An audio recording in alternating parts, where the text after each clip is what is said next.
Bikshit Bharatni imangno muktang kladani bagai khlaijaka Strom Code BJP hapang samung tangai janai rokni samo salbrum tongo baroni bagai wansugui yapri boromo obhaino kok mantri Tinku Raini Sangrongshilo BJP Pradesh Hapanok Kushabhau Bhavano Koktumathmani Biskango Obhaino Kok Shaka Mantri Tinku Rai Logyotongo MLA Bhagavan Chandra Das Pradesh Media Incharge Sunit Sarkar Koktumathmani Biskango Fai Mantri Tinku Rai Shaka Agini Jorabo Sukangni Jorabo British Rock Hakotoro Tongma Jorabo Strom Code Tongmani Abo Rokno Slayui Samung Tangai Janai Rokni Kokno Wansugui Tabuk Ketal Strom Code Tiklai Jakha Abono Tuyei Wananani Nangyahni Shaka Mantri Tinku Rai Botai Bosaka Bori Chala Samung Khlaika Hinke Borokno Shoi Mulaja Rijagnai Abo Karibo O Ketal Strom Code Hayakeba Labor Code no Tuyei Tamo Samung Tangai Janai Rok Shep Shap Manai Mannai Aborono Tuibo Khub Khenka Mantri Tinku Rai Botai Bosaka Hakotani Mantri Bokrok Narendra Modi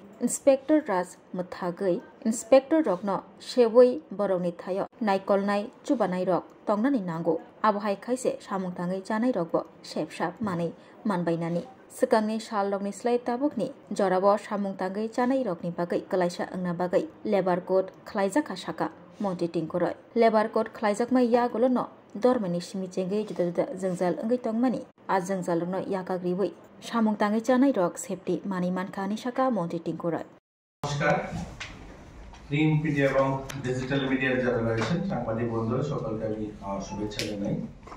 আপনারা জানেন বর্তমান আমাদের রাজ্য সহ গোটা দেশে শ্রম code যে চারটা নতুন এসেছে সে নিয়ে বিভিন্ন জায়গায় সংবাদ মাধ্যম বা আলোচনা চলছে। তা নিয়েই আমি আজকে আপনাদের সামনে তুলে ধরতে চাই যে শ্রম কোডগুলো সম্বন্ধিত যে আমাদের সারা দেশব্যাপী যে শ্রমিক এবং অন্যান্য বর্গের যারা রয়েছেন তাদের যে সুবিধা বা জীবনমান উন্নয়নের লক্ষ্যে যে সিদ্ধান্ত নেওয়া হয়েছে সেই বিষয়েই আজকে আমি সংক্ষিপ্ত বিবরণ আপনাদের সামনে তুলে ধরতে চাই। আপনারা সকলেই জানেন কোড ওয়েজেস 2019 মজুরি সংক্রান্ত কোড এবং ইন্ডাস্ট্রিয়াল রিলেশন কোড 2020 শিল্প সম্পর্কিত কোড, তৃতীয় হচ্ছে কোড অন সোশ্যাল সিকিউরিটি 2020 সামাজিক সুরক্ষা code, occupational safety health and working condition code 2020 পেশাগত নিরাপত্তা এবং স্বাস্থ্য কাজের পরিবেশের কোড। এই চারটা কোড বিগত সময়ে যে 29টা কোড ছিল সেগুলোকে মার্জ করে একসঙ্গে এই চারটা কোডে নিয়ে আসা হয়েছে। তার বড় কারণ হচ্ছে আপনারা সকলেই জানেন যে সমস্ত শ্রম কোডগুলো ছিল সেগুলো এক হয়তো ব্রিটিশ আমলের তৈরি করা আর নতুবা স্বাধীনতার প্রথম দশকে তৈরি হওয়া যে কোডগুলো ছড়িয়ে ছিটিয়ে ছিল এবং বিভিন্ন রাজ্যে বিভিন্ন ধরনের সেগুলোকে ইমপ্লিমেন্ট করার ব্যবস্থা ছিল এবং বিভিন্ন ধরনের কাজের যারা পেশাগত ছিলেন বিভিন্ন ধরনের বিভিন্ন রাজ্যে তার মজুরি বিভিন্ন ধরনের সুযোগ সুবিধা সেগুলো বিচ্ছিন্নভাবে ছড়িয়ে ছিটিয়ে ছিল। সেগুলোকে কম্পাইল করে একসঙ্গে গোটা দেশব্যাপী যেন সমস্ত স্তরের শ্রমিকরা তার উপকৃত হন এবং বিভিন্ন সময়ের সঙ্গে তাল মিলিয়ে বর্তমান সময়ে যখন এই শ্রম কোড তৈরি হয়েছিল তখনকার অর্থনৈতিক অবস্থান দেশে বা তখনকার আমাদের শিল্প পরিকাঠামো বা আমাদের দেশের উৎপাদন পরিস্থিতি আজকে কিন্তু অনেক পরিবর্তন হয়েছে। আজকের সময় উপযোগী এবং বর্তমান সময়ে মানুষের কাজ করার ধরন আপনারা সকলেই জানেন, আমরা বলি ইজ অফ ডুইং লাইফ চাই সবাই, আমরা খুব ইজিতে কাজ করতে চাই, তো সেটা শ্রমিকের ক্ষেত্রেও সেটা মালিকের ক্ষেত্রেও, তো এটা যেন আরো ইজি করে দেওয়া যায় সরল করে দেওয়া যায় তার জন্যই এই শ্রম কোডগুলোকে আনা হয়েছে। প্রথম যে কোডটা ওয়েজেস কোড 2019 মজুরি সংক্রান্ত কোড, এই কোডে সব ধরনের শ্রমিক সংগঠিত হোক বা অসংগঠিত হোক সবাই শ্রম দপ্তরের নির্ধারিত ন্যূনতম মজুরি পাওয়ার অধিকারী। আগে অনেক জায়গায় আলাদা আলাদা নিয়ম ছিল, এখন তা এক করা হয়েছে সমকাজে সমবেতন। কথাটার অর্থ হচ্ছে আগে ধরুন আপনার মিডিয়া বন্ধু যারা আছেন আপনারা ইলেকট্রনিক মিডিয়াতে কাজ করেন, আপনাদের মজুরি দিল্লিতে যে পরিমাণ ছিল সেটা হয়তো ত্রিপুরায় তার ভিন্ন ছিল বা আসামে তার ভিন্ন ছিল। এখন সমকাজে সমবেতন সেটা সুনিশ্চিত হবে, অর্থাৎ এক ধরনের কাজের জন্য সমান বেতন হবে গোটা দেশে। বর্তমান সময়ে আমরা চা শ্রমিকের যে মজুরিটা দিয়ে থাকি অন্য রাজ্যে অন্য ধরনের মজুরি দেওয়া হয়ে থাকে, আবার আরেকটা রাজ্যে আলাদা মজুরি। এখন কি হবে, এক ক্যাটাগরি কাজের জন্য একই বেতন হবে, সমকাজে সমবেতন। এটা প্রথমত ওয়েজেস কোডে যেটা আমাদের শ্রমিকদের সুবিধাতে হবে। জাতীয় পর্যায়ে ন্যাশনাল ফ্লোর ওয়েজেস ঠিক করা হয়েছে যাতে এক রাজ্যের বেশি অন্য রাজ্যে কম তা না হতে পারে, তার জন্য এটা সরকার নির্ধারিত ওয়েজেস ঠিক করে দেবে, সেটাই যেন গোটা দেশে প্রযোজ্য হয়। নারীদের ক্ষেত্রে আগে শিফট, নাইট শিফটে কিছু কাজ করার বাধা ছিল। আপনারা জানেন আমাদের দিল্লি, মুম্বাই, বড় বড় শহরগুলোতে মহিলারা রাত্রি শিফটে কাজ করে, কিন্তু অনেকগুলো রাজ্যে সেটা বাধা ছিল, নারীরা কাজ করতে পারবে না, আমরা বলি যে মহিলারা করতে পারবে না। এখন কিন্তু তারা নিজেরা যদি চান তাহলে সমস্ত কাজে পুরুষরা যত ধরনের কাজ করেন সমস্ত কাজে মহিলারাও অংশগ্রহণ করতে পারবে। মহিলারা যদি না রাজি থাকেন তাহলে সমস্ত অংশের কাজেই তারা কাজ করতে পারবে। আরেকটা বিষয় হলো, আপনারা দেখবেন কোনো কোম্পানিতে, হোটেলে বা বিভিন্ন প্রতিষ্ঠানে আগে পুরুষদের বেতন অর্থাৎ সমান কাজ করছে, দুজনেই রিসিপশনে বসছেন, কিন্তু রিসিপশনে পুরুষ যিনি আছেন ওনার বেতন হয়তো 10,000 টাকা, কিন্তু মহিলা যিনি বেতন পাচ্ছেন তিনি 8,000 টাকা বেতন পান। এখন কিন্তু সেরকম হবে না, এখন নারী এবং পুরুষ সমান কাজে সমান বেতন পাবে। এখন সেই নারী যদি সেই হোটেলের রিসেপশনে বসে, সেখানে যদি পুরুষ যদি 10,000 টাকা বেতন পায়, মহিলাও সেখানে 10,000 টাকা বেতন পাবে। এটাও বর্তমান সময় সুবিধা হয়েছে। 26 সপ্তাহ পর্যন্ত সবেতনে ছুটি পাবে, এটা আগে ছিল না, বর্তমান সময়ে সেটা করা হয়েছে। মহিলারা, মায়েরা যারা কর্মজীবী, যারা কাজ করেন তাদেরকে 26 সপ্তাহ পর্যন্ত তাদেরকে বেতন সহ ছুটি প্রদান করা হবে। এটাও বর্তমান সময় এই কোডে তাদেরকে সুবিধা দেওয়া হয়েছে। এবং মহিলা শ্রমিক যারা হবেন তাদেরকে 3,500 টাকা মেডিকেল বোনাস দিতে হবে। আমাদের গর্ভবতী মায়েরা তাদের স্বাস্থ্য পরীক্ষা বা বিভিন্ন বিষয়ের জন্য প্রত্যেক কোম্পানি যেখানে তারা কাজ করবেন, এস্টাবলিশড কোম্পানি, সেখানে তাদেরকে 3,500 টাকা বোনাস দিতে হবে। পরিবারের সংজ্ঞা এবং তার বিস্তৃত পরিধি পরিবর্তন হয়েছে। একটা সময় আপনারা সকলেই জানেন, আমরা যারা পুরুষরা বিভিন্ন কলকারখানা, ফ্যাক্টরিতে কাজ করি, আমাদের বলা হয় আপনাদের ডিপেন্ডেন্ট কারা। তো আমার ডিপেন্ডেন্ট অর্থাৎ আমার ছেলে মেয়ে, আমার ওয়াইফ, আমার মা বাবা, এটা হলো পরিবারের সংজ্ঞা ছিল। এটার এবার পরিবর্তন হয়েছে। এটার ক্ষেত্রে মহিলা যদি হয় তাকে তার শ্বশুর শাশুড়িকেও ডিপেন্ডেন্ট বলতে পারবে। সে যদি চায়, একজন গৃহবধূ যদি বলে যে আমার শ্বশুর শাশুড়িও আমার মা বাবা, আমার শ্বশুর শাশুড়ি আমার ডিপেন্ডেন্ট, সেটাও মানতে হবে কোম্পানিকে, অর্থাৎ তারাও সেই সংখ্যার মধ্যে সে পরিবারের। ডিজিটাল মিডিয়াতে যারা কাজ করে, আইটি ওয়ার্কার বা ডিজিটাল মিডিয়াতে সহ অন্যান্য শ্রমিক যারা আছেন, তাদেরকে প্রত্যেক মাসে 7 তারিখের মধ্যে বেতন দেওয়া বাধ্যতামূলক এবং বেতন স্লিপ দিতে হবে। আগে বেতন স্লিপের ব্যবস্থা ছিল না, কোনো কোম্পানি বেতন স্লিপ দিতেন, কিন্তু অনেক কোম্পানি আছে যাদেরকে বেতন স্লিপ দেওয়া হতো না। এখন কিন্তু বেতন স্লিপ দিতে হবে এবং প্রতিদিন 8 থেকে 12 ঘন্টা, সপ্তাহে 48 ঘন্টা কাজ করানো যাবে। এটা দেখবেন, এটা নিয়ে একটু অপপ্রচার চলছে, বিভিন্ন সময় পলিটিক্যাল পার্টিগুলো বলছে শ্রমিকদের দিয়ে 12 ঘন্টা কাজ করানো হয়, এরকম নয়। এখানে বলা হয়েছে কোন শ্রমিক যদি চান তিনি সপ্তাহে 48 ঘন্টা কাজ করে বাকি 3 দিন ছুটি নিতে পারবেন, অর্থাৎ ওনার সপ্তাহে 48 ঘন্টা অর্থাৎ প্রতিদিন 8 ঘন্টা না কাজ করে তিনি যদি মনে করেন যে আমি একদিনে 12 ঘন্টা কাজ করব। আমাদের ত্রিপুরা রাজ্যে দেখুন অনেক পরিবর্তন হয়েছে। আমাদের বুজ্জনগর রাবার পার্কে যারা গিয়েছেন দেখবেন সেখানে রাবার ইন্ডাস্ট্রিজ গুলো একদিন মেশিন চালালে পরে গোটা 15 দিন সেই মেশিন চলে, অর্থাৎ সেটাতে এত ইলেকট্রিসিটি কনজাম্পশন হয়, তার জন্য মেশিন বন্ধ করা হয় না, 15 দিন লাগাতার চলে।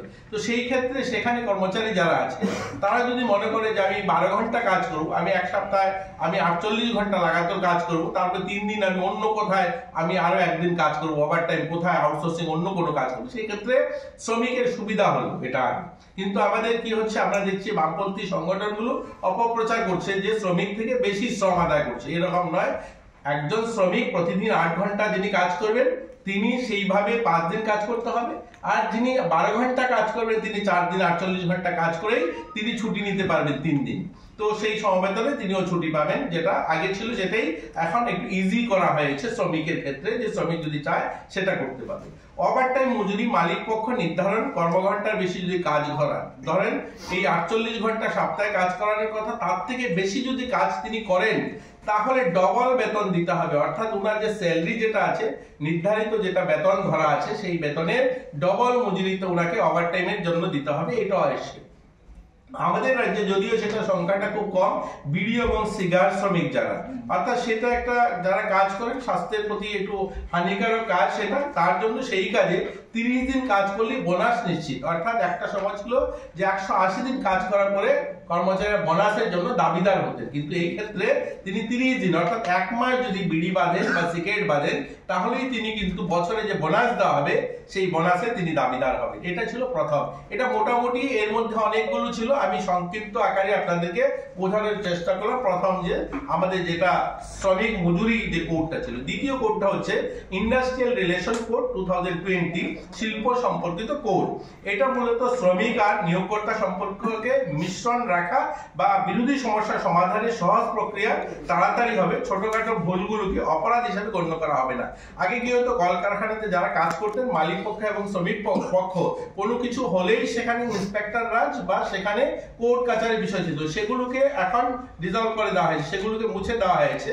এখন ইন্সপেক্টর থাকবে না, ফ্যাসিলিটেটর, অর্থাৎ তিনি সাহায্যকারী, আপনাকে সহযোগিতাকারী হবে। আগে যেমন লেবার অফিস থেকে ইন্সপেক্টররা যেতেন, এখন ইন্সপেক্টর বলা যাবে না, এখন ফ্যাসিলিটেটর, অর্থাৎ তিনি সাহায্য করার জন্য যাবেন ফ্যাক্টরিতে, সেটা শ্রমিকের ক্ষেত্রে হোক আর ফ্যাক্টরির ক্ষেত্রে মালিকের পক্ষে হোক, সেটাকে সহযোগিতাকারী তিনি যাবেন, তিনি কিন্তু ইন্সপেক্টর নয়। ইন্সপেক্টর রাজ প্রধানমন্ত্রী মোদীজি শেষ করতে চাইছেন, যে সেই ধরনের পরাধীন ভাবনা আমাদের উপরে ছড়ি চালাবে সেই ভাবনা যেন শেষ হয়। তো এইগুলো হবে ইএসআই, গ্র্যাচুইটি, মাতৃত্বকালীন সুবিধা সব অন্তর্ভুক্ত।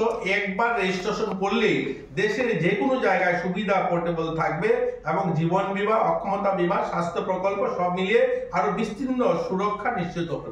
এই কথাটার অর্থ হলো এই যত ধরনের ওয়ার্কার বললাম এই সমস্ত ওয়ার্কাররা একটা প্ল্যাটফর্মে রেজিস্ট্রেশন করবেন এবং এই যে প্ল্যাটফর্মে রেজিস্ট্রেশন করার পর এটা পোর্টেবল হবে। অর্থাৎ আজকে যারা গিগ ওয়ার্কার, প্ল্যাটফর্ম ওয়ার্কার, অ্যামাজনে কাজ করছে বা অন্য কোনো সেক্টরে কাজ করছে, এই লোকগুলো ধরুন দিল্লিতে চলে গেল কাজ করতে, সেখানে এখানে যে রেজিস্ট্রেশন করছে সেটাই সেখানে অর্থাৎ প্রযোজ্য হবে, সেখানে সেটাকে স্বীকৃতি পাবে। এবং এই ধরনের যারা যে ধরনের সুবিধা এখানে থাকতো সমস্ত সুবিধা তারা সেখানেও পাবে। অর্থাৎ ওই আমরা সকলেই জানেন ওয়ান নেশন ওয়ান রেশন যেটা শুরু হয়েছে, যে একজন রেশন কার্ড হোল্ডার আমাদের রাজ্যে সে রেশন নিতে পারবে, আসামে গিয়েও এই রেশন কার্ডে সে রেশন উঠাতে পারবে, সে দিল্লি গিয়েও রেশন উঠাতে পারবে। এরকমই এই ক্ষেত্রেও এই সমস্ত ওয়ার্কাররা এখানে যে রেজিস্ট্রেশন করবে এই রেজিস্ট্রেশন কার্ডটা আধার লিঙ্কেজ থাকবে, সে দিল্লিতে গিয়েও সে সেই শ্রমিক হিসাবে সেখানেও তার সুবিধাগুলো তার পাবে। এটা এই কোড আমাদেরকে সুরক্ষিত করলো। আগে 5 বছর কাজ না করলে, এটা বিশাল বড় পরিবর্তন। আগে 5 বছর কোনো সেক্টরে কাজ না করলে আপনি গ্র্যাচুইটি পাওয়ার যোগ্যতা অর্জন করতেন না। অর্থাৎ আপনাকে 5 বছর কোম্পানিতে, আপনার মিডিয়া হাউস হোক, কল কারখানা, ফ্যাক্টরি, বিভিন্ন জায়গায় যেখানে কাজ করেন আপনাকে 5 বছর কাজ করতে হবে, তারপরেই আপনি গ্র্যাচুইটির জন্য দাবিদার হবেন। কিন্তু বর্তমান সময়ে 1 বছর যদি আপনি কাজ করেন, ফিক্সড টার্ম এমপ্লয়িরাও যদি 1 বছর কাজ করেন কোনো ফ্যাক্টরিতে, কলকারখানাতে, তাহলে আপনি গ্র্যাচুইটি পাওয়ার যোগ্যতা তৈরি হবে। আপনাকে সেই অর্গানাইজেশন গ্র্যাচুইটি দিতে বাধ্য হবে আপনাকে 1 বছর কাজ করলে পরে। এটা ভীষণ বড় পরিবর্তন শ্রমিকদের জন্য। আগে 5 বছর একটা কোম্পানিতে কাজ করার পর এই সিকিউরিটিটা ছিল, কিন্তু আজকে 1 বছর কাজ করলে পরে আপনি গ্র্যাচুইটি পাবেন। আগে ইএসআই নির্দিষ্ট এলাকাতে সীমাবদ্ধ ছিল, এখন সারা দেশে প্রযোজ্য এবং ঝুঁকিপূর্ণ কাজে একজন থাকলেও ইএসআই দিতে বাধ্য। অর্থাৎ আগে কি ছিল, আমাদের রাজ্যে দেখুন ইএসআই অনেকগুলো ডিসপেন্সারি আছে, কুমারঘাটে ইএসআই ডিসপেন্সারি আছে, উদয়পুরে আছে, ধর্মনগরে আছে, আমাদের শ্যামলী বাজারে আমাদের ইএসআই হসপিটাল আছে এবং আমরা একটা 200 বেডের হসপিটাল স্থাপন করছি ইএসআই হসপিটাল। কিন্তু সেভাবে আমাদের এখানে কিন্তু পেশেন্ট আসে না, কারণ ইএসআই হোল্ডার কম আমাদের এখানে। কারণ ইএসআই পাওয়ার যে ক্যাটাগরি সেখানে বলা হয়েছে 10 জন যদি ওয়ার্কার থাকে তার বেশি হলেই ইএসআই অন্তর্ভুক্ত হবে, আগে ছিল। বর্তমান সময় বলা হয়েছে যে কেউ যদি মনে করে কোনো কোম্পানি যে আমার শ্রমিকে 2 জন কর্মচারী আছে, জুয়েলারিতে কাজ করছে, আমি তাকে ইএসআই সুবিধা দেব, তাহলে সেই 2 জনকেই দিতে পারবে। বা এছাড়াও প্ল্যাটফর্ম ওয়ার্কার ছাড়াও আপনি যদি মনে করেন প্ল্যান্টেশন ওয়ার্কার, ধরুন আমাদের যারা কাজ করছেন চায় বাগানে, কফি বাগানে, রাবার বাগানে, এই ধরনের মালিক পক্ষ যদি ভাবে যে আমি আমার শ্রমিককে ইএসআই এর আওতা অন্তর্ভুক্ত করব, সেই ক্ষেত্রে তাদেরকেও করতে পারবে। এর জন্য ইএসআই যে সুবিধাটা, এটার পরিধি বেড়ে গেল।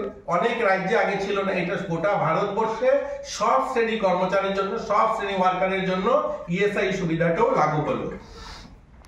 10 জনের বেশি শ্রমিক আছে, এরকম প্ল্যান্টেশন। আপনারা জানেন আমাদের রাজ্যে 50-এর অধিক চা বাগান আছে, কিন্তু চা বাগানের শ্রমিকদের স্বাস্থ্য বীমা বলতে কিছু নেই। আজকে মুখ্যমন্ত্রী জন আরোগ্য যোজনা বা প্রধানমন্ত্রী যেটা আয়ুষ্মান, সেটা এই প্রকল্প ছাড়া বাগানের মালিক পক্ষ থেকে খুব সাধারণ প্যারাসিটামল ট্যাবলেট বা ছোটখাটো কিছু ছাড়া আর কোনো সুবিধা কিন্তু ছিল না। বর্তমান সময় তাদের জন্য, এই প্ল্যান্টেশন ওয়ার্কারের জন্য ইএসআই সুবিধা অন্তর্ভুক্ত হলো এবং 5 হেক্টরের বেশি।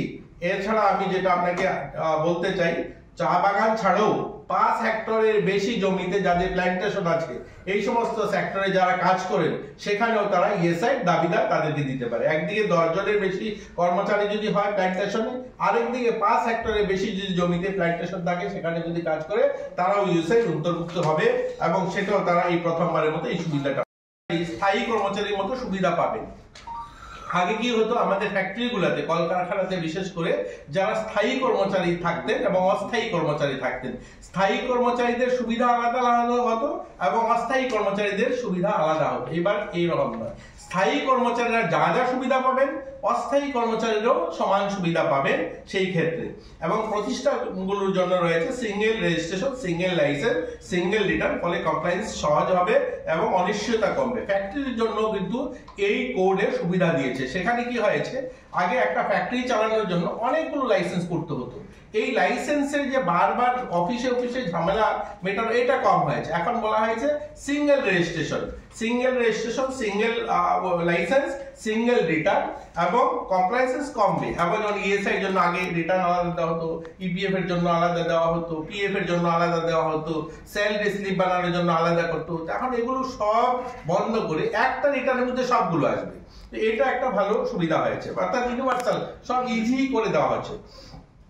ইউনিয়নের স্বীকৃতি, এটা নিয়েও কিছু আলোচনা চলছে আপনাদের। ইউনিয়নের স্বীকৃতি, কর্মচারীদের অংশগ্রহণ আর নিয়োগদাতার কিছুটা নমনীয়তা বা সবকিছু ব্যালেন্স রাখা হয়েছে। বর্তমান সময়ে ইউনিয়নগুলোর ক্ষেত্রে আপনি দেখবেন আমাদের বামপন্থী বন্ধুরা আলোচনা করছে যে তাদের ক্ষমতা খর্ব হচ্ছে, এরকম নয়। বলা হয়েছে ইন্ডাস্ট্রিতে, অর্থাৎ ফ্যাক্টরিতে 51% শ্রমিকরা যে ইউনিয়নের সঙ্গে থাকবে, তারা আলোচনায় বসতে পারবেন, তারা কথা বলবেন। বাকি ইউনিয়নগুলোরও প্রতিনিধিত্ব তারাই করবেন। অর্থাৎ একটা কোম্পানি 4-4টা, 5-5টা, 6টা ইউনিয়নের সঙ্গে কথা বলা অনেকগুলো সমস্যা। এর জন্য প্রতিনিধিত্ব করবেন 51% কর্মচারী যাদের পক্ষে থাকবে, তাদের সঙ্গে তারা বসে আলোচনা করবেন বা সমস্যার সমাধান বা যাই সেখানে যখন 3 পক্ষ নিয়ে যখন আলোচনা হয়, মালিক এবং শ্রমিক, এবং সেখানে যখন আমাদের শ্রম দপ্তরকে আলোচনা করতে হয়, তখন সেই ক্ষেত্রে 51% যাদের শ্রমিক ইউনিয়নের সদস্য থাকবে, তাদের সঙ্গে তারা কথা বলবে। এগুলো বেশি কর্মী থাকে, বাধ্যতামূলক সেফটি কমিটি এবং ছোট কারখানার উপর অতিরিক্ত বোঝ কমানো। যেখানে 500 জনের উপরে কর্মী থাকবে, সেখানে সেফটি কমিটি বাধ্যতামূলক করা হয়েছে। কোড অন সোশ্যাল সিকিউরিটি 2020 সামাজিক সুরক্ষা কোড, এটা তৃতীয় কোড, যেটা আমরা বলতে পারি আজকের দিনে একটা আমাদের এই বড় একটা বিশাল ভারত, জনসংখ্যার নিরিখে পৃথিবীর প্রথম যে দেশ, এবং এই দেশের উৎপাদন ক্ষমতা বাড়ানো এবং আমাদের বিকশিত ভারত নির্মাণ, আত্মনির্ভর ভারত নির্মাণের যে লক্ষ্য, এবং এই লক্ষ্যকে সুদৃঢ় করবে এই কোড, যে সোশ্যাল সিকিউরিটি কোড, যেটা 2020। এই কোডের মাধ্যমে শ্রমিকদের সামাজিক সুরক্ষা, শ্রমিকদের অধিকার, শ্রমিকদের ভবিষ্যৎ এবং বৃহত্তর অংশের মানুষের সামাজিক নিশ্চয়তা এই কোডে এসছে। আমি আপনাদের যারা মিডিয়ার বন্ধুরা রয়েছেন, আপনাদের কাছে গুরুত্ব সহকারে এই কোডটা সম্বন্ধে আমি বলতে চাই। এই কোডে এমন কিছু ইনিশিয়েটিভ নেওয়া হয়েছে, যেগুলো স্বাধীন ভারতের প্রথমবার এইরকম গুরুত্বপূর্ণ সিদ্ধান্তগুলো নেওয়া হয়েছে।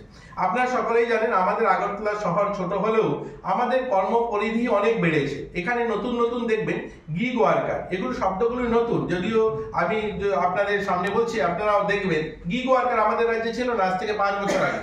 এই যে ডেলিভারি বয়গুলো যারা কাঁধে করে ব্যাগ ঝুলিয়ে বাড়িতে খাবার পৌঁছে দেয়, এগুলো 5 বছর আগে আমাদের রাজ্যে ছিল না, এখন প্রথমবার শুরু হয়েছে। বা আমরা প্ল্যাটফর্ম ওয়ার্কার, এই যে অ্যামাজন বা অন্যান্য প্ল্যাটফর্ম থেকে জিনিস কেনাকাটা করি, আমরা অনলাইনে অর্ডার দিচ্ছি, বাড়িতে জিনিস নিয়ে আসে, ব্যাগ কাঁধে নিয়ে লোকগুলো চলে আসে, এগুলো আমাদের রাজ্য আজ থেকে 5 বছর আগে ছিল না। এই যে গিগ ওয়ার্কার বা প্ল্যাটফর্ম ওয়ার্কার বা অর্গানাইজ সেক্টরে বা আনঅর্গানাইজ সেক্টরে, এমনকি অভিবাসী যারা বাইরের থেকে যারা এসে কাজ করে, এইরকম যারা ওয়ার্কার, তাদের কোনো সরকারি স্বীকৃতি ছিল না। তাদেরকে কোনো ধরনের গভর্নমেন্ট স্বীকৃত শ্রমিক হিসাবে কোনো ক্যাটাগরিতে তাদেরকে ধরা ছিল না। এবার এই কোডের মাধ্যমে, সোশ্যাল সিকিউরিটি কোডের মাধ্যমে তাদেরকেও একটা সুরক্ষা ছাতা আনা হয়েছে। সেফটি এবং হেলথ ওয়ার্কিং কন্ডিশন কোড 2020, পেশাগত নিরাপত্তা স্বাস্থ্য কাজের পরিবেশ কোড। 4 নম্বর, আগে যেমন অ্যাপয়েন্টমেন্ট লেটার দেওয়া বাধ্যতামূলক ছিল না, এখন প্রতিটি কর্মীকে অ্যাপয়েন্টমেন্ট লেটার দেওয়া বাধ্যতামূলক। আগে কোনো অর্গানাইজেশন যেখানেই কাজ করেন না কেন, আপনারা হোক বা অন্যান্য শ্রমিকরা হোক, যে কোনো সেক্টরে, হোটেলে বা বিভিন্ন মুদিখানায়, দোকানে, ফ্যাক্টরিতে, কলকারখানায় যেখানে কাজ করতো, সব জায়গাতে এই অ্যাপয়েন্টমেন্ট লেটার দেওয়া বাধ্যতামূলক ছিল না। বর্তমান সময়ে কিন্তু অ্যাপয়েন্টমেন্ট লেটার তাদেরকে দেওয়া বাধ্যতামূলক, অর্থাৎ সব স্তরে যারা কর্মীরা আছে তারা যখনই কাজে যুক্ত হবে তখন তাদেরকে সেই কোম্পানি অ্যাপয়েন্টমেন্ট লেটার দিতে হবে।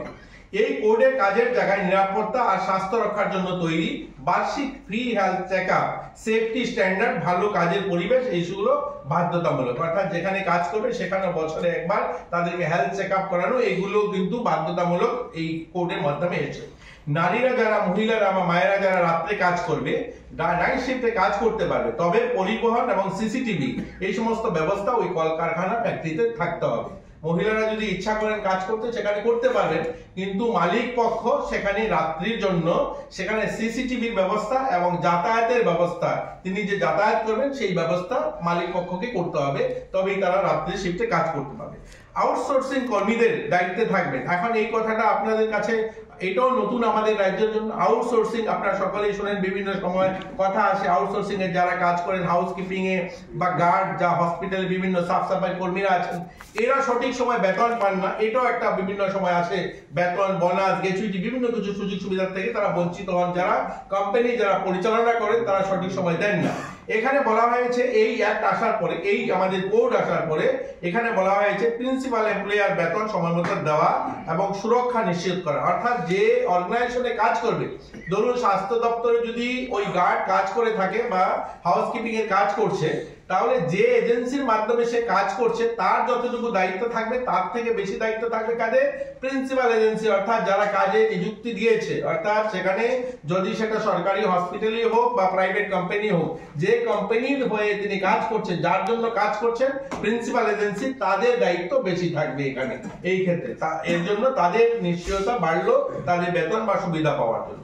ডিজিটাল মিডিয়া কর্মী, ইলেকট্রনিক মিডিয়া কর্মী, প্রিন্ট মিডিয়া কর্মী, সাংবাদিক বন্ধুরা, ডাবিং আর্টিস্ট বা স্ট্যান্ড আর্টিস্ট। স্ট্যান্ড আর্টিস্ট মানে সিনেমাতে যারা শুটিং করতে গিয়ে যারা কাজ করেন, বা ডাবিং আর্টিস্ট যারা ভয়েস দেন বিভিন্ন সময় মিডিয়াতে বা অন্যান্য জায়গায়, সিনেমাতে, মুভিতে যারা ভয়েস দেন, এই রকম মিডিয়া কর্মী, সাংবাদিক যারা রয়েছেন, প্রিন্ট মিডিয়া কর্মী যারা রয়েছেন, তাদের ওয়েজেস, সেফটি সব অধিকার এই 4টা কোডে অন্যান্যদের যা যা সুবিধা রয়েছে সমস্ত সুবিধা এদের ক্ষেত্রেও সেটা লাগু হবে এই নতুন কোডের মাধ্যমে। অর্গানাইজ সেক্টরে যারা রয়েছে, আনঅর্গানাইজ সেক্টরে যারা রয়েছে, শ্রমিকদের জন্য নতুন করে একটি সোশ্যাল সিকিউরিটি ফান্ড তৈরি করবে গভর্নমেন্ট। তো মোটামুটি এগুলো ছিল একটা বিশেষ পরিবর্তন। তো আমরা বলতে পারি এই কোড আসার পরে যে ছড়িয়ে ছিটিয়ে বিক্ষিপ্ত যে আগে আমাদের শ্রম নীতি ছিল তাকে কম্পাইল করে একটা সহজ সরল এবং এখান বর্তমান সময় উপযোগী এবং শ্রমিকদের কল্যাণকারী এই কোড এসছে, এবং এই কোডের মাধ্যমে বিকশিত ভারত বা আমরা যে আত্মনির্ভর ভারতের কল্পনা করছি সেই ভারতের দিকে এগোবে, এই প্রত্যাশা নিয়ে এই কোডকে লাগু করা হয়েছে। আমরা যদি কিছু জিজ্ঞাসা, तो सरकार क्या ये जो लॉ आए हैं उसको सही तरह लोगों के पास पहुंचा नहीं पाया है क्या? जो लोग प्रोटेस्ट कर रहा है, वामपंथी संगठन प्रोटेस्ट कर रहा है, आप लोगों के माध्यम से मैं बोलना चाहता हूँ, जो लोग प्रोटेस्ट कर रहा है इनके काम प्रोटेस्ट करना है। इसका पहले भी जब देश में ऐसे कुछ परिवर्तन आया है, इन्होंने कंप्यूटर के भी विरोध किया था, इन्होंने जैसे भी आया तो बोला श्रम और जो श्रमिक है उनका काम खत्म हो जाएगा, इन्होंने बोला कंप्यूटर सीखने का कोई जरूरत नहीं है, लेकिन आज ये आने के कारण से इजी हुआ। जब डिजिटल इंडिया हो रहा था तब बोला ऑनलाइन कौन ट्रांजैक्शन करेगा, अभी सब लोग ऑनलाइन ट्रांजैक्शन करता है। तो इनका विरोध का कोई मतलब नहीं होता है। इनके शरीक जो आज के जो शरीक है यूपीए गवर्नमेंट, जो पहले सेकंड टर्म, उस सेकंड टर्म में इन्होंने विरोध किया था, इनको जो सरकार से अपना समर्थन विड्रॉ किया। क्या कारण था? बोला अमेरिका में उनके साथ तो परमाणु चुक्ति हुआ, उस चुक्ति से हमारे देश के जो श्रमिक है उनका क्या फायदा हुआ, क्या नुकसान हुआ? मेरे लगता नहीं है जो यहाँ पे वामपंथी लोग चलता है वो जो मिसिल करता है उनको पता होगा, उनको ही पता नहीं है। उनको विरोध करना है, ऊपर से बोला गया है विरोध करना है, अच्छा बुरा देखना नहीं है। विरोध करना बोला है तो विरोध के लिए विरोध करना है। इनको पूछिए ना जो उनको टाइम पे श्रमिक के लिए क्या किया है। मैंने जैसे बताया उनके टाइम उन्होंने 35 साल यहाँ पे राज किया है, एक भी श्रमिक परिवार को जमीन दे पाया क्या? नहीं दे पाया है। उनको मजूरी 104 रुपया था, हमने 205 रुपया कर दिया है। 100 रुपया बढ़ा दिया हम लोगों ने 7 साल में, और उनका 35 साल में उनका मजूरी था सिर्फ 104 रुपया है। आंगनवाड़ी में उनका टाइम पे बोनस, में उस दिन बता रहा था, आंगनवाड़ी में बोनस मानिक सरकार जब मुख्यमंत्री थे 700 रुपया बोनस था, और उन्होंने 20 साल मुख्यमंत्री थे। साल में 100 रुपया दुर्गा पूजा का बोनस देता तो उनका 20 साल में 2000 रुपया बोनस हो जाता था। सिर्फ 700 रुपया उनके टाइम पे बोनस था। हमारा सरकार आया तो 2300 रुपया हम लोग बोनस देते। सोचिए कितना परसेंटेज बढ़ा है हमारा। 7 साल में 8 साल के आया है, हम लोग 8 साल हुआ है, तो 8 साल में हम लोगों ने अभी 2300 रुपया देते हैं। हम लोगों ने 1600 रुपया बढ़ाया है, और उनका 20 साल में 700 रुपया बोनस देते। उनको पूछिए ना श्रमिक के लिए क्या किया है। ये बोलने के लिए बोल रहा है, ये इनका तो कुछ लेके रहना है, पॉलिटिक्स करना है, इसलिए कर रहा है। दूसरा एक है जो बोनस के बारे में आपने बोला है, वेजेस के बारे में बोला है, तो देखा जाता था सबको समान नहीं मिलता था, बोनस भी नहीं मिलता था। तो इसको मॉनिटर करने के लिए सरकार की तरफ से ऐसा खास कुछ देखा नहीं गया। तो अभी जो लॉ चालू होगा इससे क्या मॉनिटरिंग सही होगा, आपको क्या लगता है, या इसके लिए नया कोई कमेटी बनेगा? देखिए इसलिए ही तो ये जो कोड लेके आया है, इसलिए अलग अलग प्रदेशों में अलग अलग कोड के धरण था और सुविधा भी अलग अलग था। अभी इसी सरकार ये 4 कोड इसलिए लेके आया जो सबको इक्वल सुविधा मिले, और इसके लिए सिंगल, आपने देखा होगा मैंने एक लाइन पढ़ा है यहाँ पे, सबके लिए एक पोर्टल बनाया जाएगा जिस पोर्टल में सबका एंट्री होगा, और ये हर प्रदेश में ये लागू होगा। तो हमारा देखिए क्या हुआ नहीं है, उसको होने के लिए जो सुविधा मिला नहीं है हमारा वर्कर को, अभी सुविधा मिले, इसलिए ये कानून लेके आया है। देखिए हमारे को उम्मीद से जीना है और आगे बढ़ना है। हम उम्मीद करते हैं इसी जो कोड आया है और इस कोड से जो हमारे जो वर्कर है, जहां पे ये लोग डिप्राइव थे और जहां जहां इनका अधिकार नहीं मिला है, अधिकार मिलेगा, ये उम्मीद करते हुए ही हम लोग आगे बढ़ेंगे। कोशिश करेंगे सबको न्याय मिले और सबको ये जो कोड के दौरान जिनका इनका अधिकार है पूरा वो मिलना चाहिए। सरकारी तरफ से मॉनिटरिंग रहेगा? बिल्कुल रहेगा, बिल्कुल रहेगा। রাজ্যের ক্ষেত্রে আগেও এরকম দেখা গেছে যে শ্রম আইন বা শ্রমিক কোড ঠিকভাবে কার্যকর হতো না। এ নিয়ে বর্তমান রাজ্য সরকার, শ্রমিক মালিক পক্ষ এবং সরকার ত্রিপাক্ষিক কোনো বৈঠকের চিন্তা ভাবনা আছে কিনা বা করবেন কিনা আগামী শ্রমিক কোড নিয়ে? হ্যাঁ দেখুন, শ্রমিক কোড লাগু হলো এই মাত্র, আপনারা জানেন এই মাত্রই লাগু হয়েছে, সেটা নিয়ে আমরা নিশ্চয়ই আলোচনা করব, বসবো। এবং আমাদের রাজ্যে আমরা প্রথম ধাপে আমরা শুরু করেছি কয়েকদিন আগেই। এই কোড লাগু হওয়ার পর আমাদের এখানকার সাংবাদিক বন্ধুরা, বিশেষ করে যারা রয়েছেন আমাদের মালিক পক্ষ এবং আমাদের শ্রমিক পক্ষের যারা রয়েছেন, ওদেরকে নিয়ে অলরেডি আমাদের শ্রম দপ্তর বসেছে প্রথম পর্যায়ে, এবং আমরা আবারও বসবো। প্রয়াস থাকবে তারাও যেন তাদের পুরো অধিকার পায়। অতীত অভিজ্ঞতা কিন্তু শ্রমিক স্বার্থ পরিপন্থী বৈঠকে, বর্তমান সরকার এই জিনিসটা কিভাবে দেখে? দেখুন অতীতে কি হলো সেটা নিয়ে আমি খুব আলোচনা করতে চাই না। আমি যদি বলি অতীতে অনেক কিছু হয়নি। আমরা আমাদের রাজ্যে যদি দেখি সবচেয়ে গরিব শ্রমিক যারা, তারা হচ্ছে চা শ্রমিক। চা শ্রমিক থেকে গরিব বোধহয় ভারতবর্ষে আর কোনো শ্রমিক হতে পারে না, যেখানে আজ থেকে 2018 সালে মাত্র যাদের মজুরি 104 টাকা ছিল। 104 টাকা আজকের দিনে বড় পরিবারে চায়ের খরচা হয় না, কিন্তু 104 টাকাতে ওই পরিবার চলতে হতো। কিন্তু সেই পরিবারের 100 টাকা জমি হয়নি। আপনারা মিডিয়ার বন্ধুরা যারা আমাকে দেখছেন শুনছেন, আপনারা কেউ বলতে পারবেন আপনাদের সঙ্গে লাইনে একজন চা শ্রমিক পরিবারে কেউ দাঁড়িয়ে সাংবাদিকতা করে কেন করে না? তারাও তো এই স্বাধীন ভারতের নাগরিক, কেন তাদের অধিকার নেই সাংবাদিকতা করার? কারণ তারা পড়াশোনা করার অধিকারই ছিল না, তাদের জমি ছিল না, বাড়ি ছিল না, ঘর ছিল না, তা পড়বে কি করে? বাগান মালিকের জায়গাতে থাকতো, সেখান থেকে যদি বাইরে অন্য কাজ করতে যায় সেখান থেকে উদ্বাস্তু করে দেবে। এই সরকারের প্রয়াস আজকের রাজ্যের অর্ধেকের বেশি চা শ্রমিক পরিবারকে জমির পাট্টা দেওয়া সম্ভব হয়েছে।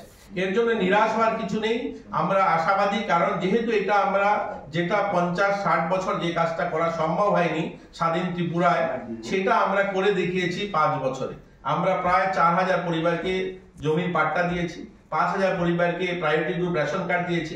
এর জন্য আশাবাদী যে সেক্টরে শ্রমিকরা বঞ্চিত সেগুলো আমরা আগামী দিন ফুলফিল করতে পারবো। এটা আমাদের আশা, এটা আমাদের বিশ্বাস। স্যার